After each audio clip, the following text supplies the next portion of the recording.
So hi hello welcome to Telugu నేను మీ anchor Sarath. ఇవాళ మనతో పాటు మారుతినగర్ సుబ్రహ్మణ్యం మూవీ టీం ఉన్నారనమాట. సో ఆగస్ట్ 23rd థియేటర్స్లోకి వచ్చేస్తున్నారు. సో వాళ్ళతో ఒక చిన్న చిట్ చాట్ చేద్దాం. సో డైరెక్టర్ గారు హాయ్. మేడం నమస్తే. Yeah Ankit hi. Kalyan Nayak garu hi. So first I will start with director. So ఏంటి హౌ యూ పిక్డ్ అంటే ఎందుకు ఈ సినిమాకి అంకిత్ అండ్ రమ్య అంటే అంతే స్పెషల్ కదా మేడం అంటే. So how it started? So story అనుకున్న తర్వాత రమేష్ గారిని ఫిక్స్ అయ్యాము. ఓకే వీళ్ళు చెప్పాను, ఆయన ఎగ్జైట్ అయ్యారు బేసిక్గా. కానీ నాకు అంతే ఇంపార్టెంట్ క్యారెక్టర్ కొడుకు క్యారెక్టర్. సో వీళ్ళిద్దరి మధ్య కెమిస్ట్రీయే మొత్తం మూవీ అంతా. సో ఆడిషన్ చేస్తున్నాము. అంకిత్ ఉన్నాడు మైండ్లో, అంటే నేను చూశాను. బట్ తను చేసింది అప్పటి వరకు చేసిందంతా, నేను వెబ్ సిరీస్లో చూసిందంతా కొంచెం ఒక కైండ్ ఆఫ్ సీరియస్నెస్ ఉంటుంది అన్నమాట. మనది ఏంటంటే కంప్లీట్ అంటే చెప్పాడేమన్నా అంటే అప్రోచ్ అయినా కొంచెం బిజీ ఉన్నాను తర్వాత చేద్దాం అన్నట్టు చాలా సినిమాలు చేస్తున్నట్టున్నాడు కదా. చెప్పాడు లేదు. అప్పుడు ఇంట్లో ఫోన్ ఇలా పట్టుకొని ఎవడు ఫోన్ చేయట్లేదు ఈగలు తోలుకుంటా. యాక్చువల్లీ సో తను కొంచెం సీరియస్నెస్ ఉన్న క్యారెక్టర్స్ చేస్తున్నాడు. మనదంటే కొంచెం ఎడితనం ఉండాలి, క్యారెక్టర్లో ఒక ఎడితనం ఉండాలి. సో వచ్చాడు ఆడిషన్కి. వచ్చిన వెంటనే ఆడిషన్ చూసి కనిపించాడు సార్ గట్టిగా. సో సీన్ ఒకటి ఇచ్చి ఆడిషన్ చేయమని చేశాడు. ఓకే ఆల్మోస్ట్ క్యారెక్టర్ కనిపిస్తున్నాడు. తర్వాత కూర్చొని మాట్లాడితే ఒకటే నా భయం ఏంటంటే, షూట్ స్టార్ట్ చేస్తే ఎలా ఉంటుందంటే, అండ్ ఈ కైండ్ ఆఫ్ మీడియం బడ్జెట్ ఫిల్మ్స్కి ఏంటంటే టేక్స్ ఎక్కువ తీసుకునే లగ్జరీ ఉండదు. ఇలా అయిపోవాలి. అండ్ రమేష్ ఫాస్ట్గా చేయాల్సి వస్తుంది. అవును. అండ్ ఎదురుగా రమేష్ గారు లాంటి ఆర్టిస్ట్ ఉన్నప్పుడు యూ కాంట్ మనం ఒక చిన్న మిస్టేక్ కూడా జరగకూడదు. సో అది నేను అడిగాను. అంటే అన్న నా సైడ్ నుంచి నేను ఏదైతే పెట్టాలో నా టేబుల్ సైడ్ నుంచి నా సైడ్ నుంచి నేను పెట్టేస్తాను అన్న. నేను ఒక పాయింట్ ఎక్కువే చేస్తాను, తగ్గించమంటే తగ్గిస్తాను. మీరు ఆ టెన్షన్ అయితే పెట్టుకోవద్దన్న. షూట్లో నా వల్ల అసలు 1 minute కూడా లేట్ అవ్వదన్న అన్నాడు.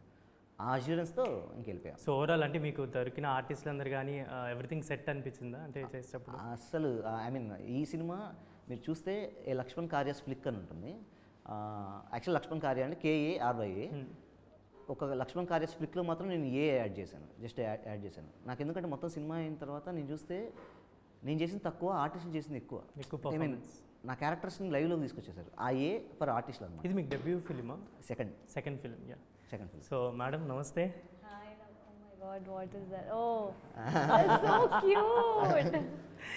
అంటే రిఫరెన్సెస్ చాలా వాడారు కాబట్టి బాగా prepare అయ్యొచ్చు.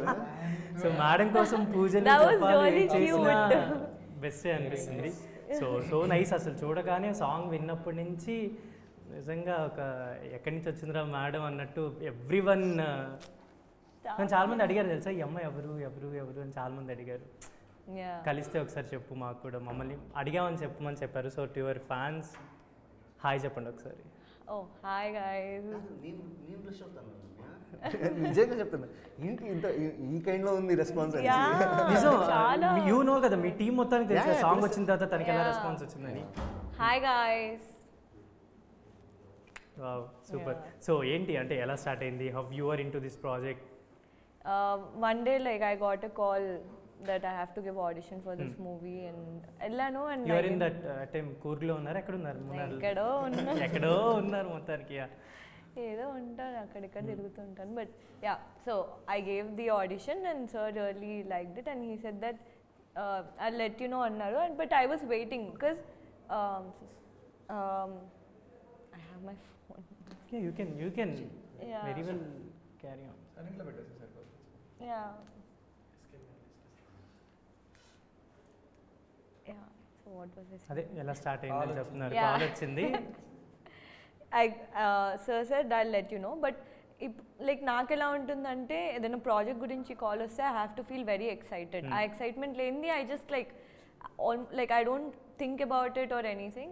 I was waiting for a call back, especially for this project, because I just a feeling untundi kada this will be a good thing or this movie is going to get you good luck or whatever. So that is this movie for me, and I am very very happy and I'm really like grateful. I think you are good luck for this movie అనిపించింది నాకు. ఎందుకంటే previously Gaami చాలా మూవీస్లో act చేశారు కదా, and ఇప్పుడు అంటే నాకు ఈ మూవీ చూసినప్పుడు like Ankit already busy with some other films and మీకు కొంచెం మంచి పేరు వస్తుందని అనిపించింది. యా, సో అంకిత్ గారు ఏంటి బయట ప్లాన్ చేసుకున్నాం మేమందరం, మొత్తం ఇట్లా అంటే పర్సనల్గా ప్లాన్ చేసుకున్నాం అనమాట కొన్ని థింగ్స్ చెప్పాలి అని. సో అంకిత్ ఎలా స్టార్ట్ అవుతుంది అంటే యాక్చువల్లీ ఆ మూవీ చేసావు అండ్ ఇంకా చాలా ఫిల్మ్స్ చేస్తున్నావు, కంటిన్యూస్గా రిలీజెస్ ఉన్నాయి. ఎలా అనిపిస్తుంది నీకు? అంటే లైక్ కొత్త వాళ్ళకి వచ్చిన వాళ్ళకి కూడా ఇన్ని ఫిల్మ్స్ ఉండవు చేతిలో, so you are been consistently doing. సో నీకు ఎలా అనిపిస్తుంది? ఫస్ట్లీ నాకు చాలా రోజులు చాలా సినిమాలు లేవండి. నేను 6-7 నెలలు ఇంట్లో వెయిటింగ్ ఆల్మోస్ట్ ఒక టైంలో ఐ థింక్ నేను ఇంకా జాబ్ చూసుకోలేమో అన్న స్టేజ్కి వెళ్ళాను కూడా. But somehow family support, friends support, I held on, ఆగుదాం, దేర్స్ దట్ టైం ఇంకా ఉంది అని. So yeah, I'm grateful. ఖచ్చితంగా 2 సినిమాలు హిట్ అవుతాయన్న నమ్మకం లోపల ఉంది, ఖచ్చితంగా బాగా చేస్తాయి అని. ఇవి ఎంత పెద్ద హిట్ అయితే ఆ రిజల్ట్ బట్టే. అదే ఇందాక నేను విన్నా యాక్చువల్లీ, ఏదో ఈ మూవీ తర్వాత నేను జాబ్కి వెళ్ళాలా మూవీకి వెళ్ళాలని డిసైడ్ అవుతుంది అని ఏదో మెన్షన్ చేసినట్టు. ఈ 2 సినిమాల తర్వాత ఆగస్ట్ ఎండింగ్కి మా నాన్న చెప్పినట్టు నేను జాబ్ చూసుకోవాలో లేక ఇంకొన్ని సంవత్సరాల తర్వాత మా నాన్ననే జాబ్ మానేమని ఆడాలో ఈ ఆగస్ట్ ఎండ్కి తెలిసిపోతుంది అనమాట. ఐ థింక్ అక్కర్లేదు, ఎందుకంటే యూ బీన్ ప్రూవ్డ్. నాకు తెలిసి చాలా థింగ్స్ వచ్చిన ట్రైలర్ కంటెంట్స్ కానీ ఎవ్రీథింగ్ యూ హ్యావ్ ప్రూవ్డ్ అని అనిపిస్తుంది. కరెక్ట్, బట్ ఇట్స్ ఆల్వేస్ ఇండస్ట్రీలో it's always about being part of successful film. Hit అయిన సినిమాలో నువ్వు పార్ట్ అయితే నీ కెరియర్ ఎలాగో మీ నాన్నగారు అల్లు అరవింద్ గారు కాబట్టి ఆ సపోర్ట్ ఉంటుంది కదా నీకు కూడా. కొడతారు సార్ లేదు, మొన్న ఈవెంట్లో చెప్పి అదే మూవీలో కూడా ట్రైలర్లో ఉంటుంది కదా అల్లు అరవింద్ గారు. చెప్పదు సార్, బయట చెప్పకూడదు. But yeah, so Kalyan Nayak garu hi and consistently doing you also films and మేము ఫేమస్ సాంగ్స్ మీరు అనుకుంటా చేసింది. యా, సో ఎలా అనిపిస్తుంది ఇప్పుడు ఈ మూవీకి వర్క్ చేయడం? అండ్ ఆ మేడమ్స్ ఆర్ ట్యూన్ అంటే మీరు ఎవరు ఓకే చేశారు ఫస్ట్? అంటే మీరే చెప్పేశారా కన్ఫర్మ్గా, లేదు డైరెక్టర్ నాకు అలానే కావాలి అని అడిగారు? అంటే నాకు ఆ వర్డ్ చాలా ఎక్కువ ఇష్టం. అంటే మూవీ అలా వ్యక్తం చూసినప్పటి నుంచి నాకు ఆ వర్డ్ ఇష్టం, అంటే ఆ స్టైల్ ఇష్టం, ఆ వర్డ్. సరే అట్లా ఉంది ఆ థాట్ దాని సైడ్ అని. సో ఎప్పుడైతే అన్న నరేషన్లో పార్ట్గా ఇక్కడ ఒక సాంగ్ రావాలి, ఇట్లా ఉండాలి అని చెప్పి like you was telling the situation, అన్నీ ఆ ఫ్యాన్ అనే చెప్పారు అనుకుంటా. అప్పటికి అసలు ఇట్లా మాంటేజ్ ఇట్లా ఉంటాయనే డిస్కషన్ కూడా మాకు ఏ రోజు రాలే. ఓకే, సాంగ్ వితౌట్ అంటే మీరు జస్ట్ అజ్యూమ్లో ఇలా చేస్తారనమాట. సాంగ్ ఇట్లా ఉంటుంది, బట్ క్యారెక్టరైజేషన్ చెప్తున్నప్పుడు ఈ టోల్డ్ లైక్ ఇట్లా అల్లు అర్జున్. జనరల్ నేనేమంటున్నానంటే ఏముంది ఒక జనరల్ మ్యూజిక్ పరంగా మాట్లాడుకుంటే ఒక పెద్ద సింగర్ చేత పాడిచ్చేస్తే ఆల్బమ్ హిట్ అయిపోతే సేల్ పాయింట్ ఆఫ్ లో అలా వెళ్తుందేమో మూవీ అనుకున్నా. బట్ ట్రైలర్ చూసిన తర్వాత నాకు అనిపించింది మేము ప్రతి స్టెప్లో టెల్ క్రియేటివిటీ ఎట్లా యాడ్ అయింది. సో అసలు బేసిక్గా ఫస్ట్ పాట అక్కడ చేద్దామని అనుకున్నప్పుడు ఫ్యాన్ కదా, సో అప్పుడు అయితే ఆ మైండ్ కాలని తగ్గేదిలే అన్న వాడాలి, లేకపోతే మేడం సార్ మేడం ఈ 2 వర్డ్స్ ఉండి ట్యూన్ చేయాలని అనుకున్నా. ఏం ట్యూన్ చేస్తాను తెలియదు, ఇంకా అట్లా ఐడియా త్రో చేసా. అసలు అన్నకు బాగా నచ్చింది. సో అంత నచ్చేసరికి ఇంకెక్కువ ప్రెషరైజ్ అయినా నేను. But some day I got it. నేను అన్నకు ఫోన్ చేసి అన్న చేస్తున్నాం, ఇట్లా ఒకటి చేసినాం, ఒకసారి వచ్చి వినండి అన్న అని చెప్పేసి అన్న వచ్చిండు, విన్నారు, ఆల్ గుడ్, ఇక్కడ దాకా బాగా జరిగింది. కానీ ఆ రోజు దానికి అంతే ఈక్వల్గా అన్న మాంటేజెస్ అంటే దానికి సంబంధించిన సీన్ సైడ్ అంతకు నేను డైరెక్ట్ షూట్ అయిపోయిన తర్వాత విజువల్స్ చూసా. నేను అసలు ఐడియా హైలైట్ అన్న, అసలు ఇట్లా ప్రజెంట్ చేద్దాం సాంగ్లో అని అనిపించిందే హైలైట్ అనిపించింది.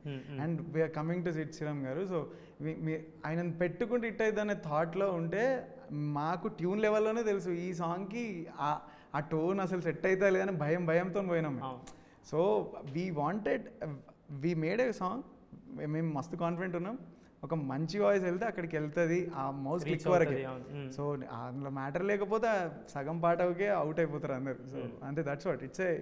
సో ఈ పర్టికులర్ ఎక్స్ప్రెషన్లో ఆయన ఒక్క పాట కూడా మేము చూడలేదు, ఆ టీ లెవెల్ ఆ ఎనర్జెటిక్గా అట్లా చూడలేదు. సో వి థాట్ సో అసలు కొత్త ఒక అంటే సాంగ్ రిలీజ్ అయిన తర్వాత ఎలా అనిపించింది యాజ్ ఎ కంపోజర్గా? యూ బీన్ లైక్ అంటే నా సాంగ్ ఇంత రీచ్ వెళ్ళింది, బజ్ వెళ్ళింది అని. అంటే మోర్ హ్యాపీ ఆన్ 2 పాయింట్స్. అంటే ఒకటి ఏంటంటే ముందు నుంచి అనుకుంది నిజమైందని ఒకటి, రెండోది ఏంటంటే అంటే టు దిస్ అంటే ప్రతి మూవీలో ఒక ట్రాక్ అట్లా అంటే ఫ్రంట్ ఫేజ్గా పాటలు ఫస్ట్ వెళ్తూ ఉంటాయి కదా, టైటిల్ ట్రాక్ అని ఇట్లని. That front phase when it worked కదా, అప్పుడు అది హ్యాపీ. సినిమాకి మంచి జరిగితే అంతకు మించిన హ్యాపీనెస్ లేదు. ఇక బయటికి వెళ్ళి ఏం జరిగినా అది వేరే విషయం, కానీ ఇఫ్ ఇట్ హెల్ప్ మూవీ ఇంకా అంతకంటే హ్యాపీ. లక్ష్మణ్ గారు, సో అంటే ఇంతమందిని హ్యాండిల్ చేస్తూ లైక్ రావు రమేష్ గారు కానీ, హర్షవర్ధన్ గారు కానీ, ఇంకా మెనీ ఆర్టిస్ట్ ఉన్నారు. సో ఎలా వాళ్ళతో అంటే మీరు మేనేజ్ చేసుకొని, అంటే ఇలాంటి అంటే కొంచెం అది కాన్ఫ్లిక్ట్ ఉంటుంది ప్లస్ కామెడీ కూడా జనరేట్ చేస్తుంటారు. చాలా జాగ్రత్తగా హ్యాండిల్ చేయాల్సిన సబ్జెక్ట్స్ కొన్ని ఉంటాయి, అర్థం కాకపోతే మిస్ హ్యాండిల్ అయిపోతాయి సినిమా. సో అలా అంత కాన్సన్ట్రేట్గా చేయాల్సిన ఫిల్మ్స్ ఎలా మీరు హ్యాండిల్ చేయగలిగారు అనేది? నాకు బేసిక్గా యాక్టర్స్ అంటే భలే ఇష్టం అండి. నాకు బేసిక్గా ఐ లవ్ మై యాక్టర్స్ అన్నమాట. నేను చాలా వాళ్ళ కంఫర్ట్ లెవెల్ కానీ లేదంటే ఇంకేదైనా కానీ వాళ్ళకి ఏ డౌట్స్ ఉన్నా సరే నేను క్లియర్ చేస్తాను. నాకు బేసిక్గా ఆర్టిస్టులు అంటే భలే ఇష్టం. ఎందుకంటే నేను రాసుకున్న క్యారెక్టర్కి వాళ్ళు ప్రాణం వస్తారు కదా, బేసిక్గా లైవ్లోకి తీసుకొస్తారు కదా, అది నాకు భలే ఇష్టం అనమాట. At the same time acting రావాలంటే అంత చిరాకు, కొంచెం ఎవరైనా విసిగిచ్చారా బాగా? అంటే లేదండి, నా సినిమాలో నేను ఎటువంటి పరిస్థితుల్లో పెద్ద ఆర్టిస్టులు అనుకోండి కొంచెం ఇదిగానే ఉంటుంది, లేదంటే చిన్న ఆర్టిస్టులు చిన్న వాళ్ళకి కూడా నేను ఆడిషన్ తీసుకుంటాను, చిన్నదైనా సరే. ఎందుకంటే షూట్ టైం చాలా ఇంపార్టెంట్. పెద్ద ఆర్టిస్టులు అంటే ఆల్రెడీ ప్రూవ్డ్ వాళ్ళకి ఒక టైమింగ్ ఉంటుంది. సో అండ్ ఇంకోటి నన్ను కూడా వాళ్ళు అంతే లైక్ చేస్తారు, ఎందుకంటే వీడికి క్లారిటీ ఉంది, నేను ఒక్క షాట్ కూడా ఎక్స్ట్రా తీసుకోను, చాలా క్లారిటీగా చెప్తాను, నాకు ఏది కావాలో అది క్లియర్గా వాళ్ళకి అర్థమయ్యేలా చెప్తాను. ఆర్టిస్ట్కి మీరు కానీ అర్థమయ్యేలా చెప్పగలిగితే దే విల్ డెలివర్. ఆర్టిస్ట్ నేను చెప్పేది, నాన్ యాక్టర్స్ కాదు, యాక్టర్స్ మాత్రం చెప్పగలిగితే మాత్రం వాళ్ళు డెలివర్ చేస్తారు. నా లక్ ఇంకేంటో తెలియదు కానీ బేసిక్గా క్యాస్ట్ అంతా కూడా ఎక్సలెంట్ యాక్టర్స్, ఎక్సలెంట్ పర్ఫార్మెన్స్. మీకు యాక్చువల్లీ మూవీ సుకుమార్ గారు చూశారు, చూసి ఆయన ఇచ్చిన బెస్ట్ కాంప్లిమెంట్ ఏంటంటే, one of the best compliment ఏంటంటే, ఏ యాక్టర్ ఖాళీగా లేడు. ఏ actor every one has something to do, every one has some business to do. అది నువ్వు చాలా బాగా హ్యాండిల్ చేసావు అన్నారు, బెస్ట్ కాంప్లిమెంట్ అనిపించింది అది కూడా. అండ్ నాకు తెలిసి మీ మూవీ ట్రైలర్ అల్లు అర్జున్ గారు కూడా ఇందాక షేర్ చేసినట్టున్నారు కదా, ట్రైలర్ మెన్షన్ చేశారు యాక్చువల్లీ. ఇదే ఈ మూవీ ట్రైలర్? లేదు, దీని గురించి కూడా పోస్ట్ వచ్చింది. రామ్ చరణ్ గారు అవునా? రామ్ చరణ్ గారు trailer launch. And how Tabitha గారు ఎలా వచ్చారు అంటే ఈ మూవీకి? హౌ తబితా గారు ఎలా వచ్చారు ఈ మూవీకి అనుకో. సో ఆఫ్టర్ షూట్ అంతా చేసేసాం, ఎడిట్ అంతా చేసేసాం, ఒక కామన్ ఫ్రెండ్ ద్వారా తబితా గారు తెలుసు అనమాట, పరిచయం. అంటే ఒక రిక్వెస్ట్ చేశాను, అంటే ఒక మూవీ ఒకటి చేసామండి, ఇలా అయ్యిందండి, షూట్ అయిపోయిందండి, జరుగుతుంది అంటే, ఓకే లక్ష్మణ్ ఒకసారి ఐ మీన్ తబితా గారు ఉన్న బెస్ట్ క్వాలిటీ ఏంటంటే, నా వల్ల నీకు ఏంటి ఐ మీన్ యూజ్ అవుతుంది, ఎలా హెల్ప్ అవుతుంది, నేనేం చేయగలను అనేసి. నేను ఒక్కసారి సుకుమార్ గారిని కలవాలండి, నేనేం అడగనండి, జస్ట్ ఈ మూవీని ఇక్కడ నుంచి ఎలా తీసుకెళ్ళి ఒక చిన్న గైడెన్స్ ఇవ్వమనండి అన్న టైప్లో అడిగాను. సరే ఒకసారి ఏదో వాళ్ళు పర్సనల్గా ఏదో డిన్నర్లో ఉంటే ఇలా చెప్పి అంటే సరే కలుద్దాం అన్నారు. ఒకసారి డిన్నర్కి వెళ్ళాం అనమాట. వెళ్ళినప్పుడు డిన్నర్లో కలిసి మాట్లాడుతూ జస్ట్ ఒక హాఫ్ అన్ అవర్, ఆయన షూట్కి వెళ్ళిపోవాలంటే ఒక హాఫ్ అన్ అవర్ ఇలా చేసాము సార్, ఇలా పరిస్థితి అంటే, ఏం చేద్దాం అనుకుంటానంటే, అదే తెలియదు సార్ ఇక్కడ నుంచి ఎలా ముందుకెళ్ళాలి అంటే, ప్రమోషన్స్ బాగా చేయండి లక్ష్మణ్, ఫస్ట్ ప్రమోషన్స్ స్టార్ట్ చేయండి, ప్రమోషన్స్ బాగా చేయండి, ప్రమోషన్స్ వర్కౌట్ అయితేనే సినిమా, ఎందుకంటే ఇప్పుడు అందరు బిజీగా ఉంటారు, నీ సినిమా వస్తుందని తెలియాలి, ప్రమోషన్స్ బాగా చేయండి అన్నారు. ఎక్సలెంట్ పాయింట్ అనిపించింది. దెన్ ఆ రోజు అయిపోయింది. ఆ తర్వాత నాకు ఒకే ఒక టార్గెట్ ఏంటంటే, ప్రమోషన్ చేస్తే సుకుమార్ గారి దగ్గరికి వెళ్ళాలి. ఆయన టైటిల్ రిజిస్టర్ అయింది, నా పేరు లక్ష్మణ్ రిజిస్టర్ అయింది, ప్రమోషన్ స్టార్ట్ చేస్తే ఖచ్చితంగా వెళ్తుంది అని ఒక ఐడియా ఉంది. సో ప్రమోషన్ స్టార్ట్ చేశాను. రావు రమేష్ గారి గెటప్స్ 3 గెటప్స్ కేజీఎఫ్ గెటప్ ఒకటి వేసి అది స్టార్ట్ చేసాము ఫస్ట్ లుక్, అండ్ QR కోడ్తో ఫస్ట్ లుక్ పోస్టర్ లాంచ్ చేశారు. రెండు బాగా వెళ్ళాయి. ఎంతవరకు వెళ్ళాయంటే, సుకుమార్ గారు తబితా గారిని అడిగారు, ఆ అబ్బాయి లక్ష్మణ్ ఏదో రిలీజ్ అయినట్టుంది కదా మాతృ సుబ్రహ్మణ్యం. అప్పుడు తబితా గారికి కాన్ఫిడెన్స్ వచ్చింది. తబితా గారు అప్పటి వరకు బేసిక్గా సినిమాలు కొంచెం దూరంగానే ఉంటారు, ఆయన నెవర్ ఇన్వాల్వ్ ఉంటారు, లైఫ్ స్టైల్ ఇస్ డిఫరెంట్గా ఉంటుంది. ఏంటి ఓకే ఆయన వరకు వెళ్ళింది అంటే, okay these people are some worth ఏదో ఉంది అని చెప్పి రెగ్యులర్గా మాట్లాడడం, ఇప్పుడు ఏం జరుగుతుంది లక్ష్మణ్, ఇప్పుడు ఏం జరుగుతుంది అని జస్ట్ అడుగుతూ ఉన్నారు. నేను సాంగ్స్ పంపించడం కానీ, లిరికల్ వీడియోస్ బిఫోర్ రిలీజ్ పంపించడం కానీ చేస్తూ ఉన్నాను. మేడం అంటే చాలా బాగా నచ్చేసింది. ఫస్ట్ రివ్యూ నాకు తబితా గారి దగ్గర నుంచి వచ్చింది, అదిరిపోయింది లక్ష్మణ్, సాంగ్ చాలా పెద్ద హిట్ అవుతుంది అండి. పెద్ద హిట్ అంటే, so can we expect Allu Arjun garu to this event or anything? Actually ఇప్పటికీ ఎక్కువ అడిగానేమో అన్న ఫీలింగ్లో ఉన్నాను నేను. ఐ మీన్ వాళ్ళ ఇష్టం అండి, మనం కూడా అడగలేము బేసిక్గా. సో తబితా గారు ఈ సినిమాకి ఏదైతే కావాలో అది చేస్తున్నారు. ట్రైలర్ లాంచ్ చేయాలన్నా రామ్ చరణ్ గారిని అడగడం కానీ, వాళ్ళకి ఏది బెస్ట్ అనిపిస్తే, ఏది కరెక్ట్ అనిపిస్తే దాన్ని బట్టి వెళ్ళిపోతాం. అండ్ నేను ఇందాక మీరు అడిగారు కదా ఎందుకు మా ముగ్గురికి హాయ్ చెప్పేదానికి మేడం అని చెప్పారని. Actually she shooting for Vishwambhara. So అందుకే అలా చెప్పాల్సి వచ్చింది. సో ఎలా జరుగుతుంది షూట్ అండ్ మీ పాట అయిపోయినట్టుంది ఆల్రెడీ? లేదు ఇంకా ఉందా? ఇంకొక 10 days ఉంది అనుకుంటా. But that is also like very nice. But how you are into that actually? అంటే ఇంకా అదే ఆడిషన్స్ ఇస్తూ. ఎలా అనిపించింది మీకు చిరంజీవి గారితో యాక్ట్ చేయడం ఆ చిరంజీవి మూవీలో? గారు he's amazing and like it's a privilege to work with him and yeah. What you have observed అంటే యాజ్ ఏ మీరు ఇప్పుడిప్పుడే ఇండస్ట్రీలో ఎదుగుతున్నారు and you have seen him acting in the sets, ఎలా అనిపించింది మీకు? అసలు లైక్ డాన్స్ సీక్వెన్స్ ఏమైనా ఉంటే he literally like looks at the master and like ఒక్క టేక్ లోనే he just like performs it. ఇలా చెప్పంగానే ఇలా చేసేసి I was like wait what? Wow, this is like I was in shock because I heard about Chiranjeevi garu, we all know about Chiranjeevi garu, but చూడడం అనేది I was like damn, that's why like you are like I went to him, I was like sir you know that I love you right అని చెప్పి he's like అమ్మ అని చెప్పేసి like he was laughing about it. So yeah, so Ankit గారు హవ్విట్ అంటే ఇప్పుడు మీరు so I mean movie అంతా అయిపోయింది మీది. సో మీకు ఎలా అనిపిస్తుంది? లైక్ యువర్ అంటే నా మూవీసే వరుసగా రిలీజ్ అవుతున్నాయి, ఆయి కానీ ఇది కానీ, ఏమైనా కొంచెం టెన్షన్ ఏమైనా ఫీల్ అవుతున్నారా? ఎలా అనిపిస్తుంది? ఆడియన్స్కి ఎలా రీచ్ అవుతుంది అని ఏమైనా అనిపిస్తుందా? అంటే బయటికి కనిపిస్తున్నారు బాగా యాక్టివ్గా ఉన్నట్టు, లోపల మాత్రం ఆ చిన్న లిటిల్ టెన్షన్ ఏమీ లేదు. టెన్షన్ అస్సలు లేదు. బికాజ్ 2 మంచి సినిమాలు అయితే ఖచ్చితంగా చేస్తాం అండ్ నేను 100% ఇచ్చాను. తర్వాత ఏమవుతుంది అన్నది we have to see. అంటే ఈ ఫిలిమ్స్ బాగా ఆడాలని కోరుకుంటున్నా. ఆడిన తర్వాత ఇవెంత బాగా ఆడితే నా కెరీర్ అంత బాగుంటుందని గట్టి నమ్మకం. సో అంతే. దాని తర్వాత వచ్చే ఆపర్చునిటీస్ ఎలా ఉంటాయి, ఇక్కడి నుంచి ఎలా ఉండాలన్నది I'm thinking. And music compose చేసినప్పుడు విల్ సీ అంటే రీల్స్ ఎలా ఉన్నాయి మొత్తం, మనం ఏ రీల్కి ఆ రీల్ మనం చేసేటప్పుడు మనకు అర్థమవుతుంది ఈ పాట బాగా ఎక్కుతుంది, ఈ పాట బాగా నచ్చుతుంది. సో అలా మీకు బాగా అంటే ఆల్మోస్ట్ మీరు మూవీ మొత్తం చూస్తుంటారు, చాలా రిపీటెడ్గా చూస్తుంటారు. మీకు ఎలా అనిపించింది? లైక్ మామూలు ఎనర్జీ లేదు. మీరు అంటే మూవీ చూస్తున్నంతసేపు కొడతారు, ఓకే అదంతా ఓకే కదా. మీకు సీట్లో ఎప్పుడెప్పుడు లేస్తారు, ఇంటర్వెల్కి ఎండ్కి లేస్తూ ఉంటారు కదా, ఆబ్వియస్గా అయిపోయిందని ఒకసారి, ఇంటర్వెల్ ఒకసారి, ఆ టైంలో చూడండి అంతే కదా. అంతే వెయిట్ చేయాలి అసలు. అండ్ మీరు యాక్చువల్లీ ఇక్కడే ఉన్నారు కాబట్టి ఒక 2 lines రమ్యకి డెడికేట్ చేస్తా. ఎలా పాడినా నన్ను క్షమించాలి, ఓకేనా? పర్ఫెక్ట్ ప్లానింగ్తో వచ్చిన. ఓకే, అంటే ఎక్కువ పాడు, కొంచెం పాడతా. నిన్ను ఇడిచిపెట్టి నేను యాడికి వెళ్ళిపోతా, నక్సలైట్ లాగా నేను నీకు లొంగిపోతా, ఇలాగా అంతేనా? హ్యాపీగా పాడాను. తనందం ఎంతటి గొప్పది అంటే తలెత్తి చూడక తప్పదు అంటే తలొంచి మొక్కిన తప్పే కాదే. యా మేడం సార్ మేడం అంతే. సో August 23rd థియేటర్స్లో డెఫినెట్లీ మీరు వాచ్ చేయాల్సిన film Maruthi Nagar Subrahmanyam. This is Sharath signing off from Telugu one.